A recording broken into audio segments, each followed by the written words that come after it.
साथियों, प्रेरणा पोर्टल पर बच्चों के रजिस्ट्रेशन डीबीटी संबंधित वर्ष 2022-23 की आपकी जिज्ञासाओं का हल।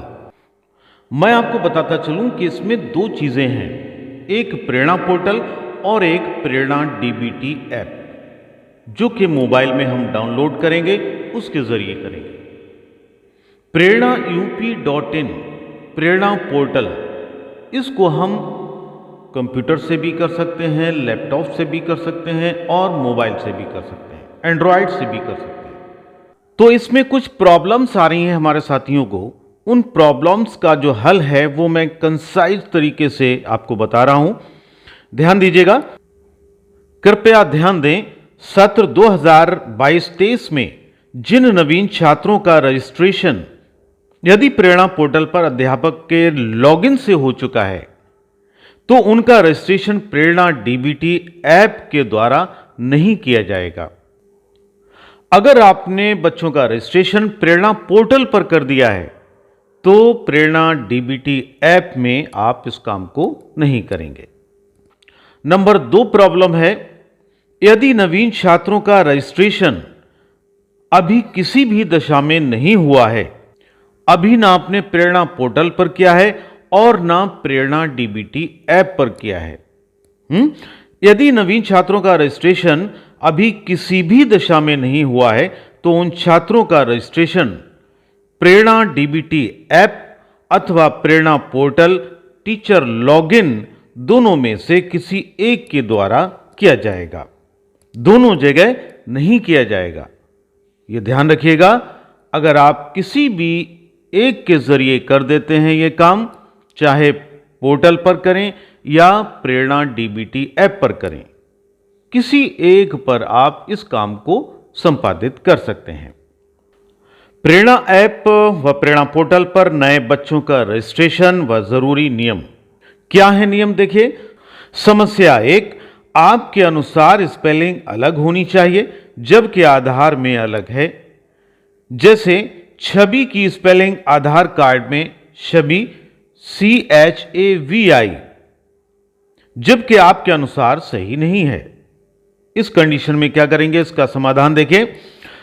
स्पेलिंग त्रुटि से कोई समस्या नहीं है। SR रजिस्टर में नाम हिंदी में लिखा जाता है, जबकि आधार सत्यापन हेतु नाम अंग्रेजी में भरा जाना है।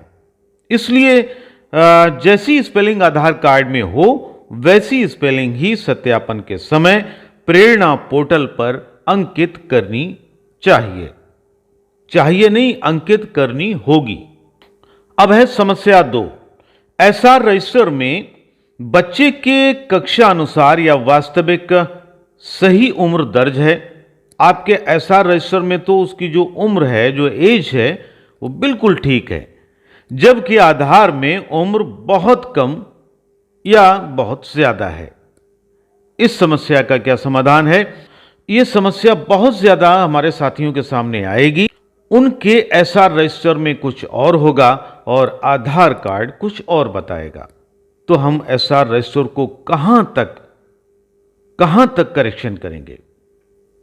इसके लिए देखिए, समाधान इसका यह है कि SR रजिस्टर में कोई कटिंग या ओवरराइटिंग नहीं करनी है।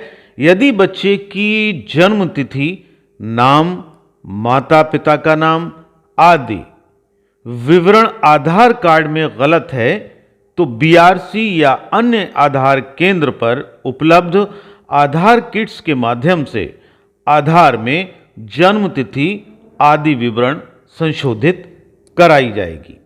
यह मैं आपको बताता चलूं कि यह समस्या ज्यादातर विद्यालयों में आना है, क्योंकि SR रजिस्टर में कुछ और डिटेल होगी और आधार कार्ड कुछ और बताएगा। तो अगर उसकी जो डेट ऑफ बर्थ है, माता पिता का नाम है या उसका नाम है, उसमें करेक्शन अगर करना है, तो आप बजाय SR रजिस्टर में करेक्शन करने के आपको क्या करना है, BRC स्तर पर या अन्य जगहों पर जो आधार किट्स के माध्यम से आधार बन रहे हैं, करेक्शंस हो रहे हैं, वहां पर आप बच्चे का करेक्शन करा सकते हैं, चाहे वो डेट ऑफ बर्थ में हो, चाहे उसके नाम में हो, चाहे उसके माता पिता के नाम में हो। अब है अगली समस्या, यदि एसआर रजिस्टर में नाम, जन्म तिथि आदि गलत अंकित हो गई है, जैसे एक ही माता पिता के दो बच्चों की जन्म तिथि में 1 साल से कम का अंतर होना। यहां पर मैं आपको बता दूं, अगर 2 बच्चे हैं और उनकी डेट ऑफ बर्थ सेम है तो चलेगा। अगर उनकी डेट ऑफ बर्थ में 3 महीने या 4 महीने इतना अगर अंतर है तो यह नहीं चलेगा। इसका समाधान यह बताया गया है, डीबीटी संबंधित कार्य के लिए एक अलग चेक एसआर रजिस्टर बनाकर उसमें बच्चे के एसआर नंबर के साथ सही विवरण पर्याप्त उपलब्ध साक्ष्यों के आधार पर अंकित कर सकते हैं। एसआर रजिस्टर में उसका रेफरेंस दे सकते हैं। अगली समस्या है, पिछले वर्ष के रजिस्ट्रेशन से छूटे हुए बच्चे पोर्टल पर कैसे दर्ज करें। समस्या एक बार फिर सुनिए, पिछले वर्ष के रजिस्ट्रेशन से छूटे हुए बच्चे, लास्ट ईयर हम उनका रजिस्ट्रेशन नहीं कर पाए थे, तो पोर्टल पर अब दर्ज कैसे करें। इसका समाधान है, पिछले वर्ष के रजिस्ट्रेशन से छूटे हुए बच्चे का वर्तमान में जो कक्षा है वही रखना है, किंतु उसका समस्त विवरण एसआर रजिस्टर में विवरण के अनुसार प्रेरणा पोर्टल पर दर्ज करना होगा। अगली समस्या, क्या बच्चे का आधार ना होने पर उसका एडमिशन कर सकते हैं। तो दोस्तों, यह समस्या भी बहुत अधिक आना है हर जगह, हर विद्यालय में, क्योंकि अभी सारे बच्चों के तो आधार बन नहीं पाए हैं। इसलिए जिन बच्चों के आधार कार्ड नहीं है, क्या उनके एडमिशन नहीं होंगे क्या? तो उनके हमें एडमिशन लेना है। उनके आधार बनने के लिए क्या करना है, देखिएगा यहां पर यह समाधान क्या बताया गया है। पहले समस्या एक बार फिर सुन लीजिए, क्या बच्चे का आधार ना होने पर उसका एडमिशन कर सकते हैं। समाधान है इसका हां। उसका आधार रजिस्ट्रेशन के बाद वेरीफाई कर सकते हैं और बाद में बनवा सकते हैं, किंतु यह ध्यान रहे कि यदि आपने बच्चे को आधार कार्ड से बाद में वेरीफाई नहीं कराया तो उसे सत्र लाभ मतलब डीबीटी आदि की राशि प्राप्त नहीं होगी। अतः आपके यहां पंजीकृत प्रत्येक बच्चे का आधार अभी या डीबीटी के लिए 100% जरूरी है। तो उम्मीद है आप समझ गए होंगे कि यहां पर क्या कहना चाहा है। यहां पर यह कहना चाहा है, अगर किसी बच्चे का आधार नहीं है तो आपको एडमिशन तो ले लेना है। अगर उसका आधार इन टाइम हमें नहीं मिल पाता और डीबीटी में हम उसको एनरोल नहीं कर पाते, तब उसे जो डीबीटी का जो लाभ है वो लाभ नहीं मिलेगा। अगली समस्या है, क्या बच्चे के आधार में गार्जियन का आधार लगा होने पर उसे ही बाद में या न्यू रजिस्ट्रेशन के समय वेरीफाई कराएं। एक बार फिर सुन लीजिए, क्या बच्चे के आधार में गार्जियन का आधार लगा होने पर उसे ही बाद में या न्यू रजिस्ट्रेशन के समय वेरीफाई कराएं, करा सकते हैं। इसका समाधान है नहीं। बच्चे के मां या पिता का ही आधार वेरीफाई होगा। अगर बच्चे के माता पिता जीवित नहीं हैं तो उस स्थिति में आप ग्राम प्रधान या सभासद से उस आशय का प्रमाण पत्र लेंगे, उसके बाद ही गार्जियन का आधार वेरीफाई करेंगे। एक बार फिर सुन लीजिए कि क्या बच्चे के आधार में गार्जियन का आधार लगा होने पर उसे ही बाद में या न्यू रजिस्ट्रेशन के समय वेरीफाई कर सकते हैं। आंसर है नहीं। बच्चे के मां या पिता का ही आधार वेरीफाई होगा।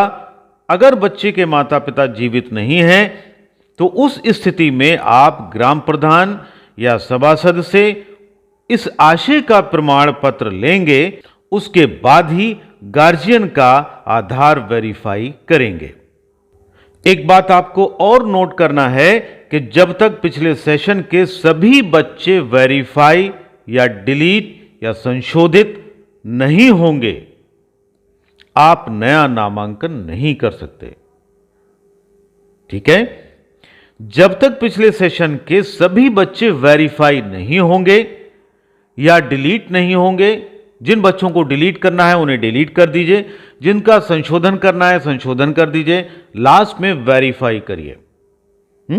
वेरीफाई या डिलीट करने के बाद ही आप नए बच्चे का नामांकन कर सकते हैं।